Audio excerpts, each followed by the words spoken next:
Uruguay sigue dando pasos para posicionarse como polo de generación de hidrógeno verde, una fuente de energía limpia que viene ganando terreno en la matriz energética mundial. El año pasado, el Poder Ejecutivo lanzó el programa H2U, que promueve la inversión privada en usinas de producción de hidrógeno verde basadas en granjas eólicas, tanto en tierra como en el mar. Este año se dio otro paso. En marzo, el gobierno avanzó y lanzó el Fondo Sectorial de Hidrógeno Verde, que impulsa, por un lado, la generación de conocimiento en esta materia y, por otro, las primeras experiencias de producción de este combustible. En estos días está abierto un concurso que premiará proyectos innovadores de producción de hidrógeno verde y derivados. La iniciativa está encabezada por el Ministerio de Industria, Energía y Minería, con el apoyo de ANI, la Agencia Nacional de Innovación e Investigación, y el LATU, el Laboratorio Tecnológico del Uruguay. ¿Cómo viene este proceso? ¿Cuándo veremos las primeras realizaciones en este terreno? De eso que vamos a conversar en los próximos minutos con el ingeniero Ruperto Long, presidente del LATU. Ingeniero Long, buen día, gracias por acompañarnos. Un gusto, como siempre, Emiliano, un placer. Le propongo que, para empezar, recordemos qué es el LATU. Vamos a lo más elemental. Muchos lo ubican solo porque pasan frente a sus instalaciones allí en Avenida Italia, entre Bolonia y Córcega. ¿Qué hay detrás de ese cerco? ¿Qué hay adentro de todos esos edificios? Bueno, hay un complejo tecnológico, diría, de primera línea, y es la construcción a lo largo de unos cuantos años. Está por cumplir 60 años. Seguro, exacto. Fue fundado en el 64 aproximadamente, o sea que estamos a 2 añitos de los 60 años. Y como su nombre indica, originalmente fue un laboratorio destinado a ayudar a la producción nacional, a controlar sus productos, mejorarlos, desarrollar nuevos productos, también a los productos de exportación, digamos. Eso está muy desde los orígenes del LATU, es decir, bueno, si queremos competir en el mundo tenemos que producir productos de calidad y no tenemos por qué esperar a que lleguen a la aduana del otro país. No, controlémoslo nosotros mismos e intentemos ya llegar con la tranquilidad de que el producto está bien y cumple los estándares internacionales. Esa filosofía ha seguido hasta ahora, por supuesto que con todas las tecnologías nuevas y con todos los métodos de aseguramiento de la calidad actuales. O sea, esa es, digamos, una parte esencial y seguimos. Ahora inauguramos un laboratorio, por ejemplo, de eléctrica que no teníamos, un laboratorio de electrónica destinado mucho a prototipaciones de las startups que hacen cosas nuevas y que precisan luego generar el prototipo. Bueno, hicimos y se siguen desarrollando el laboratorio. Por otro lado, tiene todo un área de investigación que está canalizada a través de una fundación que se llama Latitud, y que tiene del orden de, en este momento, unos 48 proyectos, todos ellos en asociación con la actividad privada. Un par de ejemplos que no tengan que ver con lo que vamos a charlar ahora. Sí, cómo no. Por ejemplo, desarrollo de fórmulas infantiles en productos lácteos, que es el mercado de punta, es decir, más allá de todas las cosas que conocemos de los productos lácteos, los que hoy día mayor valor agregado son las fórmulas infantiles. No es necesario explicar por qué, y es allí que hay que trabajar, o desarrollar productos, por ejemplo, arroces con sabores especiales o con ciertas propiedades especiales. En algunos temas, a veces el tema es el sabor, es un tema complicadísimo, ¿no? Por ejemplo, el sabor de los productos lácteos al que está acostumbrado el mercado chino es el de Nueva Zelanda y Australia, no el nuestro, ¿no? Y bueno, son temas de ese tipo, temas siempre muy prácticos, muy orientados a dar un resultado concreto, y podríamos poner una gran cantidad de ejemplos. Luego tenemos una... Sí, adelante. Tenemos una incubadora de empresas, Ingenio, que también tiene 20 y pico de años, ha incubado ya como 70 empresas exitosas, ahí tenemos 25, 30... Todos los años hacemos un llamado, se puede presentar gente con ideas nuevas, y ahí le damos una incubación, o sea, una ayuda para que vayan creciendo, y algunas ya se han transformado en empresas, muchas de ellas se han transformado en empresas exitosas, incluso en el plano internacional. Tenemos un centro de divulgación de ciencia y tecnología para niños y jóvenes que se llama Espacio Ciencia, ¿no? Que también tiene sus 25 años más o menos. Y está ubicado a su vez en el Parque Tecnológico de Arlato, ahí al lado. Exacto. ¿Qué es el Parque Tecnológico? Y con esto terminamos la descripción rápida. Es la suma de todo esto más un conjunto de organizaciones y empresas de primera línea que se han instalado ahí. Ahí tenemos los principales exportadores de software, por ejemplo. Tenemos instituciones como Ceibal, como la ANI, que son fundamentales en nuestro país y muchas más. Tenemos centros de enseñanza vinculados a estos temas. Está la UTEC, está la UTU y ahora se abrió una facultad de ingeniería de la Universidad de Montevideo. O sea, es todo un conjunto de gente bastante grande que interactúa todos los días, muchas veces en un seminario, pero también en la cafetería, ¿no? Y de ahí van saliendo cosas, ¿no? Es muy fermental y bueno, tiene un aire ahí de algo del siglo XXI bien. Con un crecimiento interesante. Sí, además, todos ¿no? los años crecemos, una demanda muy grande, realmente no se está dando abasto para la demanda que hay, porque se precisan nuevas instalaciones y bueno, vamos avanzando. Avancemos ahora, llegando al tema del que vamos a charlar específicamente hoy. También acá le pido, no sé, definición, repasar el concepto. Hidrógeno verde. Lo hemos explicado en otros programas, lo venimos siguiendo de cerca, pero creo que conviene refrescar de qué se trata, cómo se genera, ¿no? Sí, es importante, digamos, primero el hidrógeno sería como una especie de combustible, digamos, que podría tender, y esa es la gran expectativa, a sustituir los combustibles fósiles, ¿no? Que es el gran drama que tenemos hoy día. Drama por dos razones, una por lo que contamina y drama porque se acaba. Es decir, bueno, estamos viendo la volatilidad que tenemos, ahí parece una guerra o algo, y los combustibles fósiles suben y bajan, ¿no? Bueno, lo vemos a diario. Entonces, bueno, esta es una alternativa. Bueno, ¿cómo se genera? Ahí viene el tema que es muy importante. Para generarlo, si queremos que esto sea algo nuevo, diferente, obviamente lo tenemos que generar con energías limpias. No podemos, si vamos a hacer lo que se llama la electrólisis, ¿no? En la cual precisamos agua para generar el hidrógeno, la materia prima es el agua. Sí, porque lo que se hace con la electrólisis es separar la molécula del agua, ¿no? Exactamente, separar la H por un lado y la O por otro. El agua es H2O, como todos seguramente recuerdan. Separamos el hidrógeno por un lado y el oxígeno por otro, y el hidrógeno es, como decíamos, un combustible, pero para hacer esa electrólisis precisamos electricidad, y si la electricidad es generada por fuentes fósiles, estamos en la misma. Por eso se llama hidrógeno gris. Digamos que el hidrógeno puede ser más o menos amigable con el medio ambiente, ¿no? El hidrógeno en sí mismo como combustible tiene la ventaja de que en la combustión solo libera agua en forma de vapor, no produce dióxido de carbono. Sí, eso en la combustión.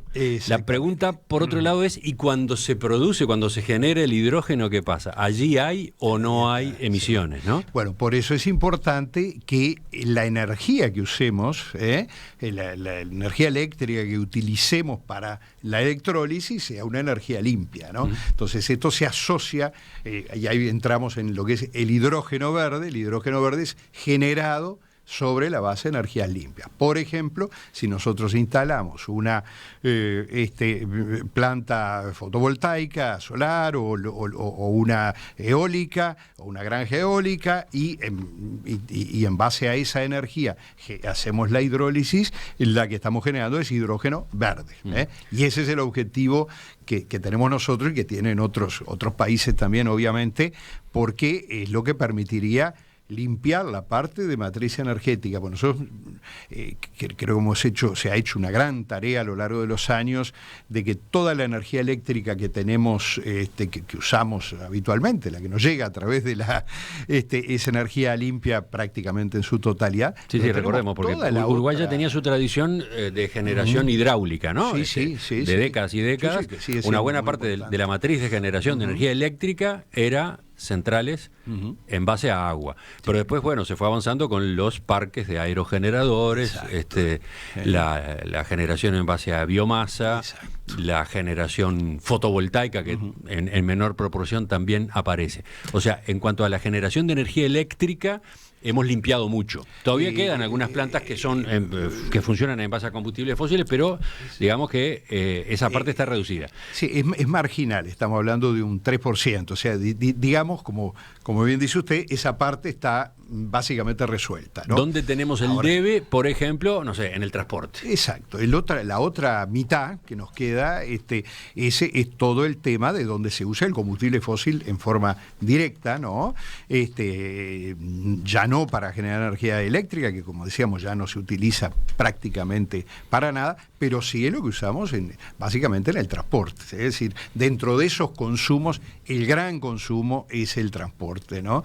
Es decir, ya sea el transporte colectivo, el transporte individual, el transporte de carga, bueno, pero el transporte es el gran factor también en la producción industrial, en fin, hay diversos lugares, pero el grueso es por ahí, y eso es lo que hay que lograr, un sustituto, y es a eso que se apunta con el hidrógeno verde, ¿no? El mundo necesita hidrógeno verde, además. Sí. Y ahí está la otra parte de esta iniciativa uruguaya, de este proceso uruguayo, generar hidrógeno verde para la exportación. Sí, seguro. Ahora estamos en los primeros pasos, pero que son pasos importantes. Este llamado que ha hecho ANI, en el cual es para proyectos piloto, permitiría que ahora sí tuviéramos en el futuro cercano 1, 2, 3 pequeñas plantas que estén generando efectivamente hidrógeno verde y que se esté consumiendo, por ejemplo, en la flota de transporte o algo por el estilo. Ahora vamos a eso, pero antes le pregunto, ¿por qué el LATU se involucra en esta temática del hidrógeno verde? Bueno, es un tema tecnológico que tiene que ver directamente con el futuro del país, o sea que está directamente relacionado con las raíces de la propia existencia del LATU. Pero quiero decir, y que acá hay un mérito muy grande del ministro de Industria, ¿no? Es decir, del ministro Mar Paganini. Primero, en haber instalado el tema rápido, en relativamente poco tiempo, el tema se ha instalado plenamente. Segundo, en generar instrumentos concretos, como este fondo, que ahora explicaremos un poco más para qué es.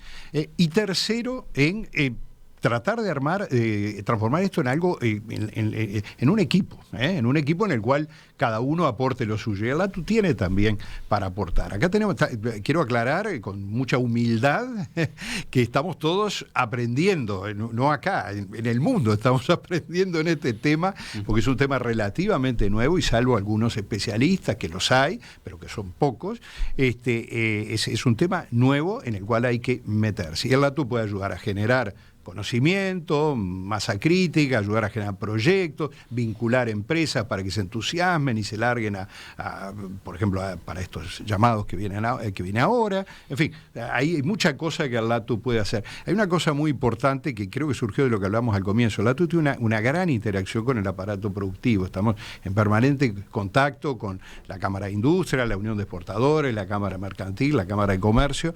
Entonces, bueno, podemos ayudar a que la idea se difunda, a suministrar conocimiento, apoyo económico en la medida de nuestras posibilidades, y que esto vaya tomando musculatura, ¿no? Tengo acá preguntas de los oyentes a propósito del hidrógeno como combustible. ¿Qué pasa con el agua que se consume para generar el hidrógeno? Esa no se recupera, no hay riesgo de que se agote, es la consulta. La dejamos picando ahí y enseguida volvemos a la entrevista con el ingeniero Ruperto Long para ver esto que se lanzó ahora en el mes de marzo, el Fondo Sectorial del Hidrógeno Verde. Uruguay sigue dando pasos para posicionarse en el mercado del hidrógeno verde, una fuente de energía limpia cada vez más relevante para la descarbonización de las economías. En marzo, el gobierno lanzó el Fondo Sectorial de Hidrógeno Verde. Y sobre ese camino estamos conversando esta mañana con el ingeniero Ruperto Long, presidente del LATU, Laboratorio Tecnológico del Uruguay. Ingeniero Long, vamos un poquito para atrás, a partir de esta consulta que hacía un oyente, Ricardo, ¿Qué pasa con el agua que se consume para producir hidrógeno? ¿Esa no se recupera? ¿No hay riesgo de que se agote el agua de esa manera? Claro, recordemos, usted puntualizaba que el hidrógeno, el combustible hidrógeno se produce vía electrólisis, aplicando una corriente eléctrica al agua. Y Exacto. Separando de esa manera la molécula, hidrógeno por un lado, oxígeno por otro. Pero se necesita agua, entonces. La pregunta del oyente es qué pasa con esa agua que se consume. Seguro, se consume agua en el momento de producirlo, pero luego cuando se produce la combustión del hidrógeno, lo que hace es liberar nuevamente el agua, ¿no? De modo que ese problema en realidad no existe, ¿no? Hay otro oyente que le contesta a Ricardo. Dice, sí, se recupera vía ciclo hidrológico, como en las hidráulicas.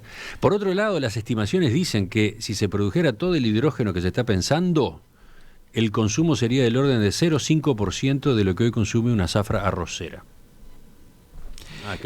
Sí, número, los consumos ahí está. No, honestamente no sé vincularlo a los consumos de la zafra arrocera, pero sí los volúmenes también son mucho menores que el impacto que pueden tener en cuanto al cambio de la economía, ¿no? Y hay un tema que yo le comentaba recién que también es interesante, es decir, el objetivo de esto es menos contaminación y ello ayude a frenar y algún día terminar con el tema del calentamiento global. Pero en cuanto a los vaticinios para Uruguay, en cuanto a los volúmenes de lluvia, todo indica que no van a ser afectados por mucho tiempo, ¿no? Por el fenómeno del calentamiento global, de modo que tampoco aquí hay una amenaza por ese lado, ¿no? Veía un listado de ventajas comparativas del hidrógeno verde en comparación con otras energías renovables. Para empezar, como ya quedó dicho, el hidrógeno verde, es producido a partir de fuentes renovables, no de una central térmica que emite carbono, etcétera.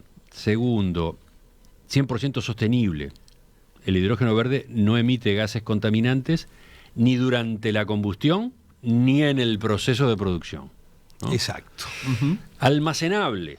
A diferencia de la energía eléctrica, el hidrógeno es fácil de almacenar, lo que permite su utilización posterior para otros destinos y momentos distintos al de la producción.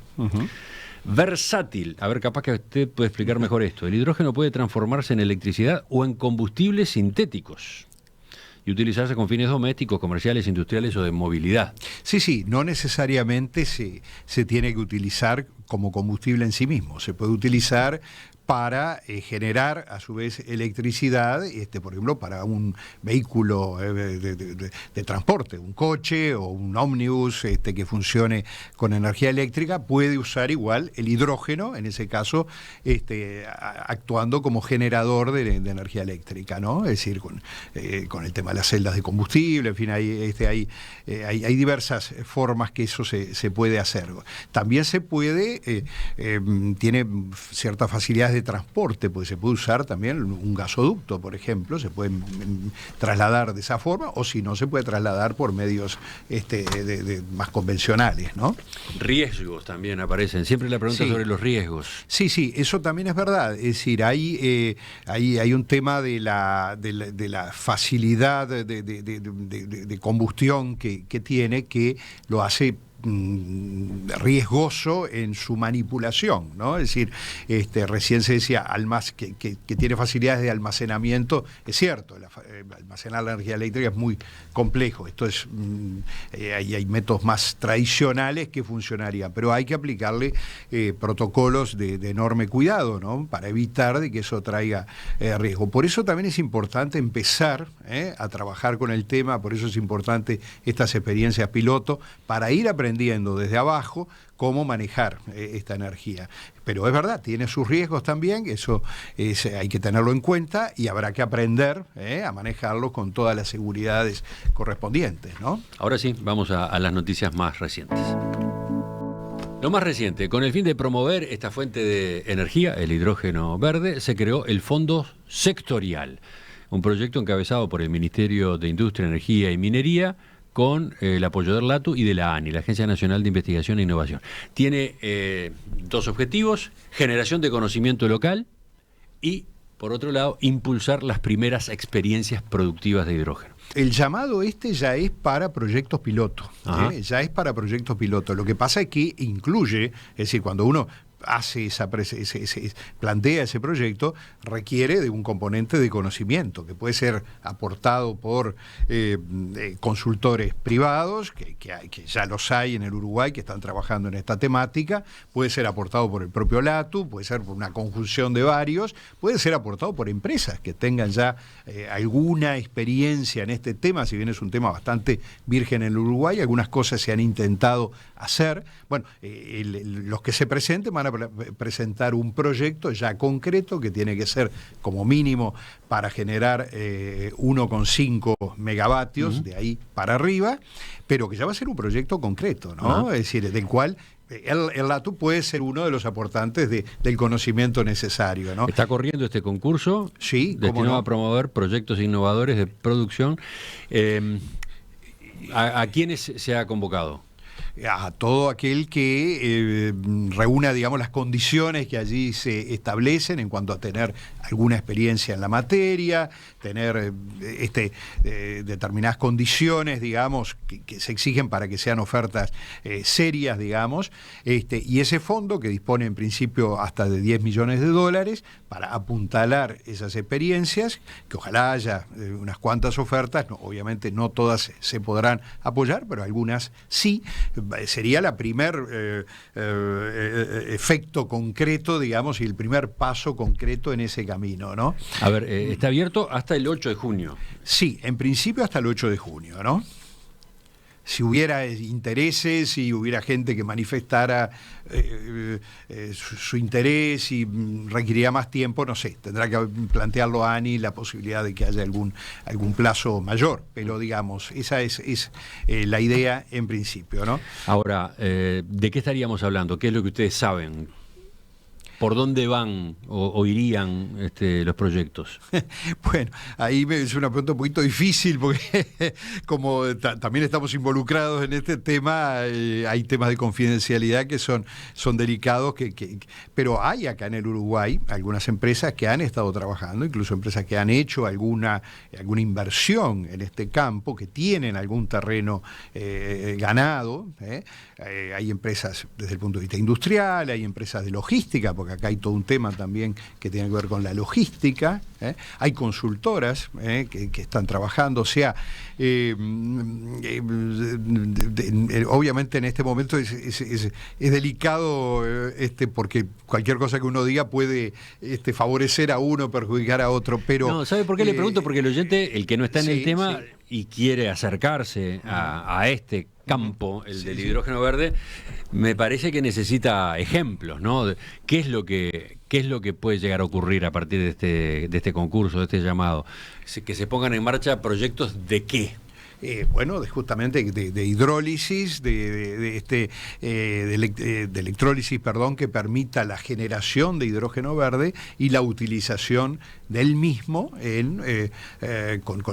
por ejemplo, como si fuera en una flota de camiones o como en una flota de autobuses o para algún uso industrial. Es decir, entonces allí vamos a tener el ciclo ya completo, ¿no? La generación, la producción, la utilización, el transporte y la utilización de eso, que es lo que es necesario ver funcionando para aprender, ganar experiencia y luego pensar en proyectos ya de otra escala, ¿no? Que ese sería el paso siguiente. Aclaro que los países en general están trabajando en proyectos piloto, ¿no? Países que tienen planes ambiciosos como Alemania, el Reino Unido, la propia España, están trabajando también en proyectos pilotos, ya tienen recorrido algún camino, ya empieza a haber alguna inversión de gran escala, pero quiero decir, en el mundo los países que están más avanzados están todavía recorriendo el camino en sus primeras etapas. Se están fijando metas como decir, bueno, para el año 2030 tener una parte por lo menos del transporte que ya haya pasado a hidrógeno verde. y la meta que se utiliza en varios países es 2050 haberlo erradicado totalmente. En principio parece muchos años, pero estamos hablando de metas muy ambiciosas, ¿eh? Entonces, bueno, este es apenas un primer paso, pero no es menor. Aparte, marca claramente una decisión, digamos, una decisión del país de empezar a recorrer este camino. Ahora, hay 10 millones de dólares para apoyar esos proyectos. Para apoyar. ¿Qué quiere decir?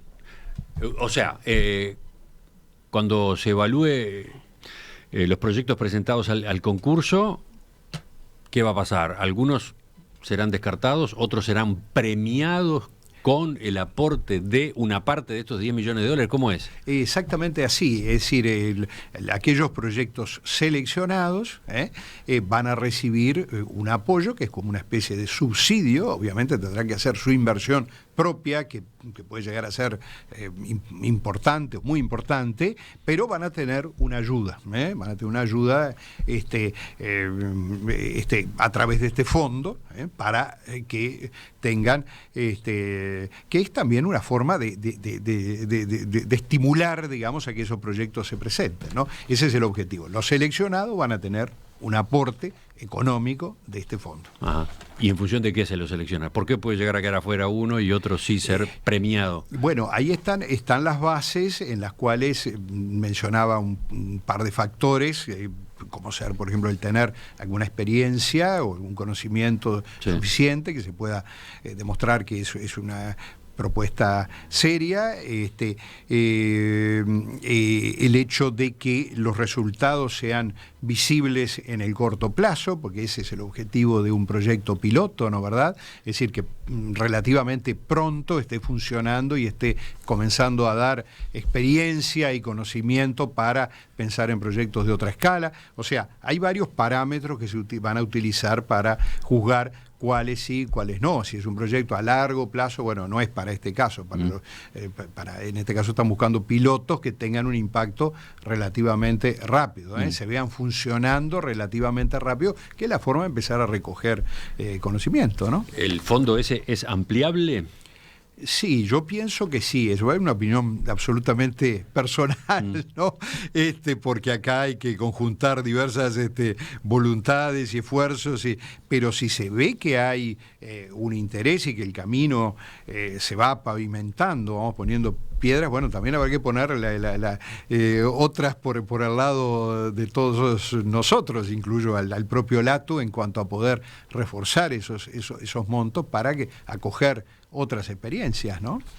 Sí, decía el ministro Paganini que la idea es que estos proyectos estén en funcionamiento en 2025 como mucho, ¿no? Como máximo, exactamente. O sea que relativamente pronto empecemos a ver los resultados de esto, ¿no? O sea, vamos a decir, hay una primer fase que es la que hemos recorrido hasta ahora, que ha sido, bueno, que el tema se vaya instalando, que sea un tema que pase a formar parte de la agenda política y de desarrollo del país. Ahora viene una segunda parte que es empezar a ver cosas concretas, ¿no? ¿Verdad?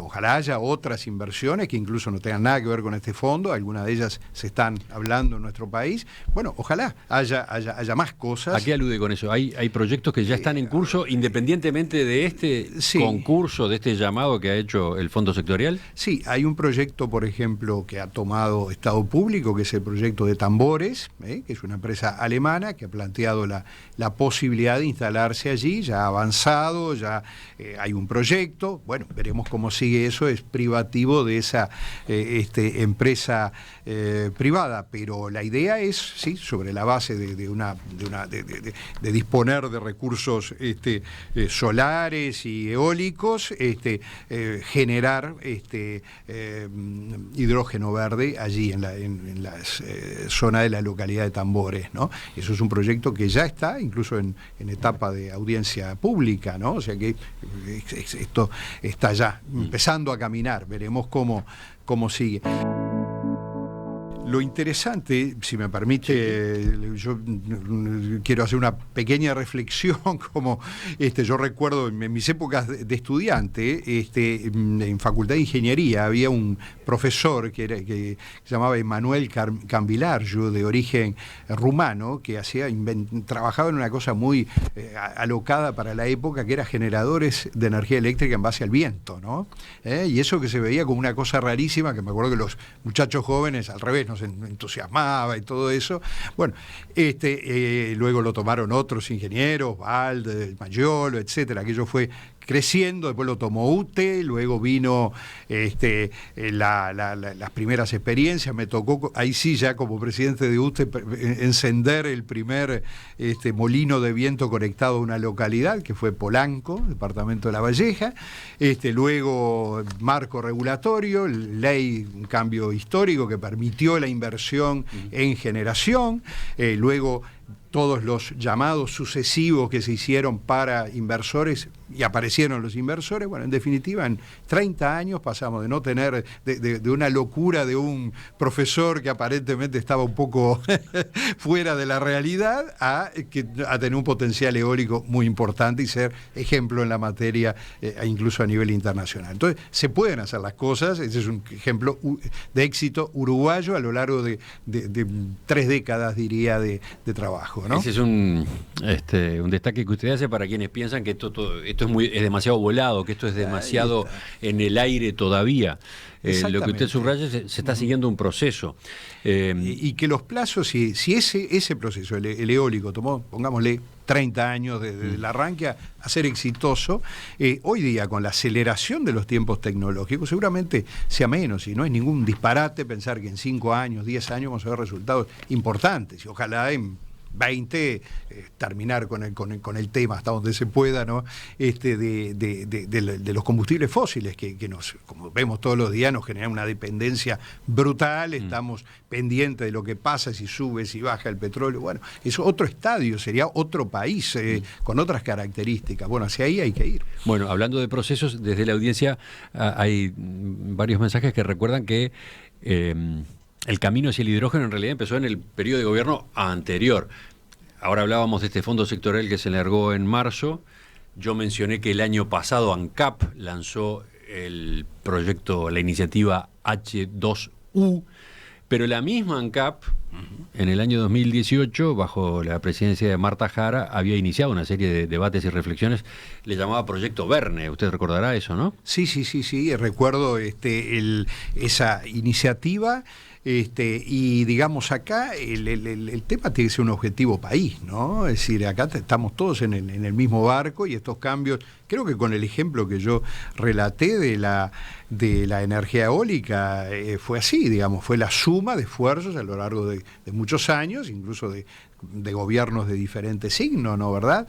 Y este camino debe ser recorrido de la misma forma. Y si mañana veremos quienes están en el gobierno dentro de 5 años o dentro de 10 años, si el camino el tema es que el camino sea acertado, ¿no? Después lo otro es un tema que a veces es un tema poco de la capacidad de ejecución, ¿no? Es decir, un tema a veces que en Latinoamérica cuesta, que es hacer las cosas y hacerlas relativamente rápido. Pero Uruguay ha demostrado que lo puede hacer. Ahora, y estamos hablando de producción de hidrógeno verde para el mercado interno, pero también para la exportación. Desde el año pasado, por ejemplo, cuando ANCAP lanzó su iniciativa, esa que busca proyectos que trabajen en base a granjas eólicas en tierra y en el mar también, se apuntaba que allí lo que se buscaba era proyectos que básicamente vendieran hacia otros países, ¿no? Exacto. Acá hay un potencial de exportación muy grande, porque, cuidado, es decir, todo el mundo puede embarcarse en el tema del hidrógeno verde, pero el problema es que hay que tener las condiciones. Hay condiciones básicas de partida, que es disponer de energías renovables, a las cuales se puede echar mano, como este caso de energía eólica y solar, que tenemos posibilidades de seguir utilizando, incluso en el mar, como se decía, pero eso nosotros lo podemos dar por sentado, pero eso no es en todos lados. Hay lugares donde no las hay, no hay energías renovables a mano, porque hay muy poca exposición solar, o porque no hay vientos, o los vientos son escasos. Entonces, eso que nosotros lo tomamos como un dato nuestro, no es para todos los países. Hay algunos que sí. Luego, disponibilidad de agua en abundancia en todo el territorio. Ese es un dato que ya es casi una rareza, no es nada frecuente en el mundo. Entonces nosotros tenemos algunos puntos de partida que nos dejan bien ubicados, que nos permiten soñar con el tema de la exportación en un plazo no demasiado largo. Bueno, de hecho estuvo en las conversaciones ahora en Londres, ¿no? Entre el gobierno británico y la delegación de Uruguay que viajó, encabezada por el presidente de la República. Seguro, porque hoy día no hay muchas alternativas para terminar de eliminar los combustibles fósiles. No hay muchas. Esta es una de las pocas que hay y, como decíamos recién, no todos los países, yo diría que pocos países son los que van a estar en condiciones de correr esa carrera. Entonces nosotros podemos, no es ninguna utopía pensar en que en plazos relativamente razonables podamos estar exportando hidrógeno. Ingeniero Ruperto Long, presidente del LATU, gracias por acompañarnos esta mañana.